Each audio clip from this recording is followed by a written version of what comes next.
I do want to move on to the second topic of the show, C Money. This one is interesting because this also brings into question the change in ideology or even stance with Xbox Game Studios. And this is one of those changes for the better. The one thing that we heard from a lot of the devs, and this is something that Phil Spencer wanted to see more of, and obviously his thoughts and theories have been enacted into, well, reality, because more studios are reaching out to other Xbox Game Studio heads for help. Yeah. And where this originally started from, folks, if you didn't know, is, well, the coalition has a team that goes around to each studio that is working with Unreal Engine 5, and this master team works with that studio, being representatives of the coalition, which we know are the best in the business when it comes to Unreal Engine and Unreal Engine 5. And that team shifts from other teams, like what we're talking about right now with Outer Worlds, Obsidian, whether that be Ninja Theory, whether that be, pick your favorite flavor. But this particular story is very interesting. Now, again, I pulled this from GameSpot.com. It was written by Blair Marnell, posted on June 26th of this year, obviously 2025. And the lead art title for this article is The Outer Worlds 2 has been developed with help from the Halo Studio devs. And it goes on to say, Obsidian Entertainment received some valuable feedback from Halo Studios while developing the Genesis for The Outer Worlds 2. And I just want to read some of the, because again, everything in this article is context. So before we get C Money and we read some of the super chats, and there's been quite a few of them, we'll get to them in a second. I do want to read it for context because, again, it does really set up this story nice. Now, it goes on to say, or Blair goes on to say, later this year, The Outer Worlds 2 will take players to a distant colony world called Arakati, where they can shoot their way out of trouble with a new assortment of weapons. According to the game's director, Brandon Alder, Obsidian Entertainment knew the sequel needed to be a significant improvement over the original. The Outer Worlds, over the original Outer Worlds. To achieve that goal, the team turned to the developers of Halo for advice. And this is what Brandon had to say. We talked to the Halo folks, and this is an interview during at the website called The Guardian. They gave us a huge list of stuff and said, you guys should target this. You should add that to your weapon configurations. Adler also goes on to say that Obsidian did a full breakdown on Destiny because we love how the gunplay felt. Now, goes on to say, Adler notes that the sequel doesn't have loading screens before entering buildings like its predecessor, which is great, and the weapons have been revamped with fresh options and a huge amount of customizable features. And this is what Adler had to add to the conversation. We didn't want small changes. Every weapon feels different. Every weapon has a cool, unique purpose. You can even take those weapons and add mods to them to do all of the crazy things that you want.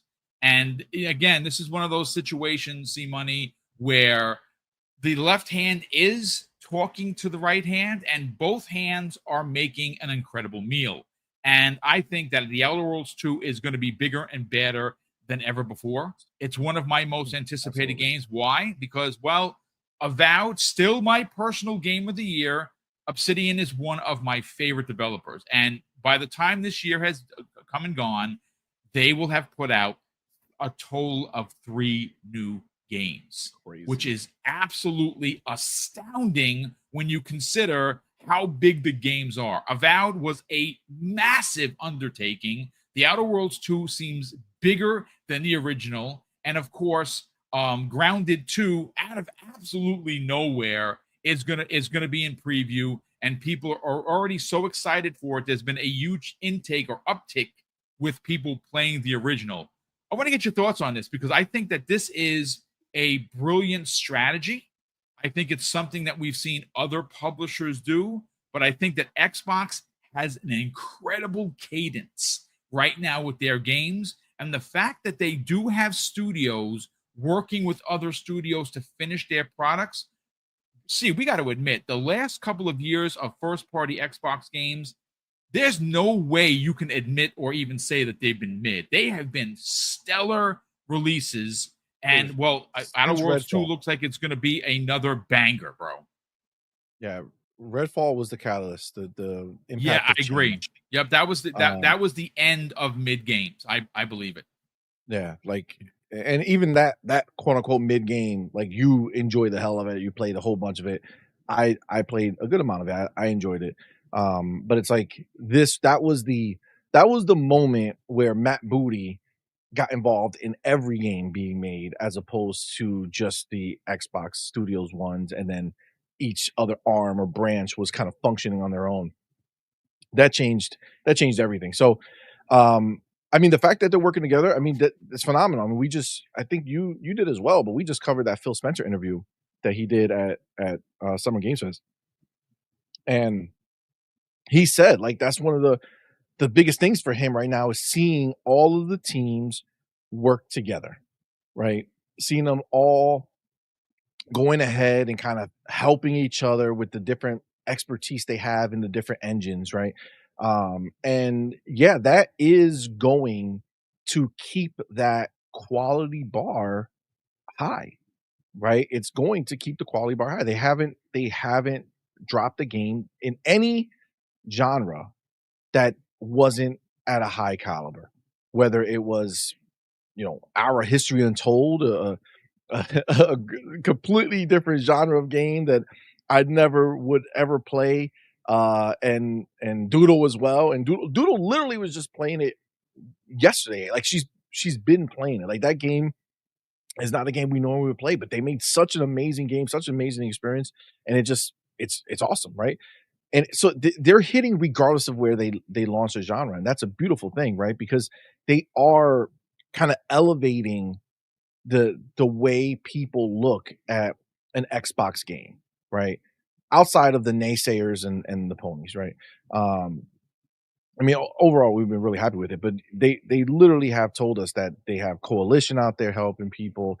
Halo Studios clearly is going to have an impact on Outer Worlds, and I mean, as much as people talk about Halo Infinite, it for me, being the huge Halo fan that I am, it was 100% my favorite Halo experience, hands down. So yeah, I would have to agree with you. It's phenomenal. And again, the grappling hook, the grapple hook shot changed everything, changed the game, like literally and figuratively. Yeah, I agree. Absolutely. Like, they really nailed it for me. So to have them go ahead and be a part of helping the Outer Worlds game, the new one, come out, I mean, that's going to be crazy, because I love the first Outer Worlds, but it did have that like, for lack of a better word, like the jank, right? Like, it's the shooting wasn't amazing. It didn't feel amazing. It was serviceable. It was fine, but this is all going to change now, right? Now they're using the expertise of other studios to help them with their vision. And I think that is the best case scenario for what Xbox is doing here, right? The best case scenario is Xbox is purchasing publishers and studios, and instead of all these companies having to just rely on their internal reflection on the game, and instead now they have all these other studios and studio heads that can go ahead and talk about what they're doing. It's phenomenal. Phil brought up the idea that they go ahead and they have, like, the studio comes out and gives ideas in their pitch for what they're thinking of doing, and other studios and other people involved are like, man, that's a very good idea, you should go forward with that, we can actually help you here. Or it's there's been ideas that have been deaded because outside of their little bubble, when they were thinking about it, the greater circle of bigger Xbox minds, studios, if you will. You know what that sounds a lot like? I mean, you're a big MCU fan like me. One of the things that Kevin Feige does, folks, is they have these retreats where heads of studios all converge, and they have this massive whiteboard round table where everyone's pitching ideas. And I don't know. And again, this is just my take on it based on what C Money was saying. If you listen to Phil Spencer, the way he specifically expresses how the teams now it's standard fare to work together, I don't know if they have the same type of ideology where they have these retreats, but they could have like these big, I don't even know what you would call it. I guess meeting of the minds with the studio saying, hey, this is what we want to do. This is our pitches. And maybe, this room of leaders, approve or disapprove, say, yeah, you should do this. This is a better idea. I don't know if they do the same thing, but it kind of sounds like it, see. I feel like it's a similar idea, right? Like it, having more input on these ideas is a great thing. And it's not like, to be clear, they're not taking away, the identity of these studios by making them into like just a mashup of everyone's ideas. It's just being able to bounce your ideas off of your contemporaries, like the people who are in your position and people who are going to be, able to help you if you need it in certain cases. Like you could be in a situation where you're like, I have this idea for this certain type of game, doing this certain type of thing, but we're not really sure how to make this work or this work. And then people could be like, oh yeah, we can definitely help. Or people could be like, nah, that doesn't sound feasible. Right. Like it just allows them to have somebody to bounce it off of and see if, and not somebody, multiple bodies, right? The bigger group there that are able to kind of help. And again, now that we've seen how literally everyone has been hitting nonstop, right? It's just been one Like banger after another. Honestly, it's just been an onslaught of it has incredible been. quality. And again, folks, look, there's been some games that have come out that have been mid, right? I know people go right back to what's the vampire game that everyone hates? You mentioned it That's before. all. Yes, Redfall. Why I keep thinking Fallout something? Okay, Redfall. Which again, I have over 80 hours in. I don't make no apologies for that. I rolled 3 characters. I freaking loved it. Yes, it was underbaked, 1,000%. But then people, of course, bring up like Crackdown 3. Folks, that's 100 years ago. Don't bring up Crackdown Exactly. 3. I actually see people Exactly. fighting over that. The reason why that game, and by the way, that game was effing awesome. If you actually played it, the reason why, first of all, that game shouldn't even exist because Well, the Crackdown actual 3. original tech was ripped out of the game Oh because yeah. the company was bought by Epic Studios. If you didn't know, that shooting through the wall, that technology had to be removed from the game because Epic bought that tech company. Crazy. The game shouldn't even exist. But again, yes, there's been It was some a mid good time games. for sure. I Yeah, enjoyed myself. but I will have to admit here with C, folks, I mean, I don't know how far you want to go back. You want to go back 2 years? You want to go back 26 months, 28 months, whatever you want to go back to, we can have a conversation. But Xbox has been hitting on all cylinders, and their first party games, folks, may not be 96 metas across the board, but they have been hitting in the high 80s and above. And last time I checked, see, I thought 80 and 85s were good scores. I guess not. Yeah, well, they're never gonna get their due with that. I've almost fallen out of the idea of what these scores are, because sometimes they're great, sometimes they turn left. Like Starfield, come on, man, that's crazy. Like Starfield is an amazing experience. People are still playing it today, right? Bro, that Because of how game, good it is. did you know the game is how many years old? Did you know that I've talked to 22 people that years, have beaten the 3. game 7 times, see money, and every time they've beaten it, when they restart the game, Yeah, it's they're different. like here are 2 scenarios, folks. And there's hundreds of them, from what I understand. Yep. That the people that you meet to open up the game were all dead, and there was another scenario where they were all children, like Yeah, kids they were kids. running Yep. around. That's freaking crazy. I It's guarantee you so there's dope, at bro. least we have almost 400 people here. I guarantee you that if you beat Starfield, most people are like, wait, hold on a sec. What do you mean they were all dead? That's right. Everyone was dead. Yep. And the other scenario is that they were all kids, all children. Crazy stuff, dude. So yeah, Dude, absolutely. it's crazy. Even the craziest part about that is that we saw so many people talking about that just when it first came out. Like people were just beating it, playing it again, beating it, playing it again, like nonstop. And the fact is that the people who rated it lower or whatever the case is are just ridiculous because that game, honestly, it's phenomenal.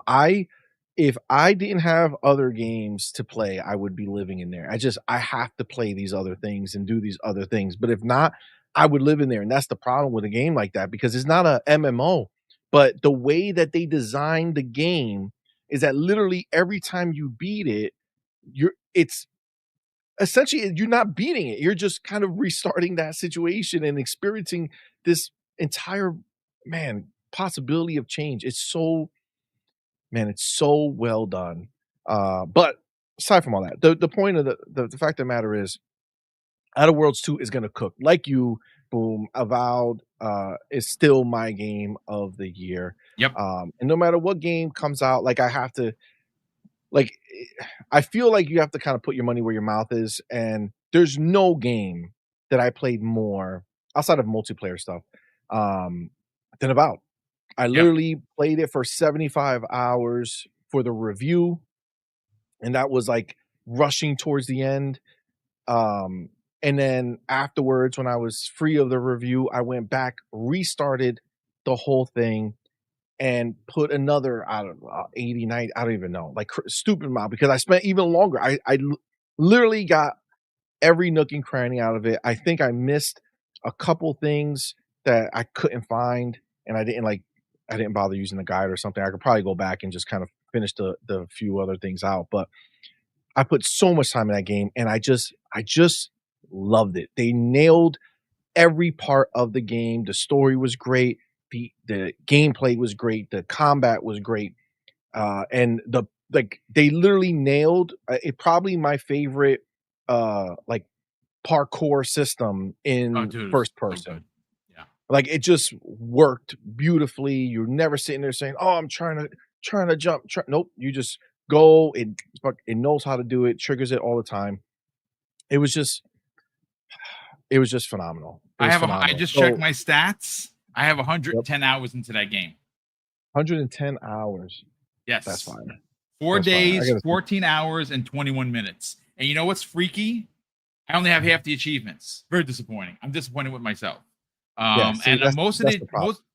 most of the achievements that I don't have was I couldn't get enough experience to do the stuff with with the with your companions to level them up to their highest level, which is what I'm waiting for, and that is the new game plus. Because then I'll be able to play through the game again, and I will that game. And you know what's crazy? I know we're going all over the place. We're supposed to be talking about the Outer Worlds. It is at least Obsidian, but I played the game from a Magic user's first person perspective.